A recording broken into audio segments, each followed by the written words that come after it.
Gestos técnicos en la gimnasia. Bueno, este gesto técnico es un rollito en el cual debemos ponernos en posición de cuclillas, pegar el mentón al pecho y impulsarnos sin la cabeza, con la espalda. El mismo impulso nos da la recuperación a la posición inicial.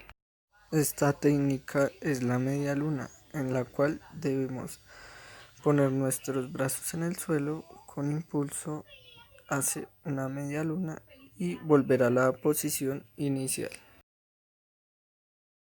Reglas fundamentales de la gimnasia. Los jueces intervienen en dos grupos. Uno de ellos, formado por dos jueces, califica la dificultad hasta un máximo de 10. El otro, compuesto por 6 jueces, califica la ejecución técnica, deduciendo puntos a partir de la nota dada por los jueces.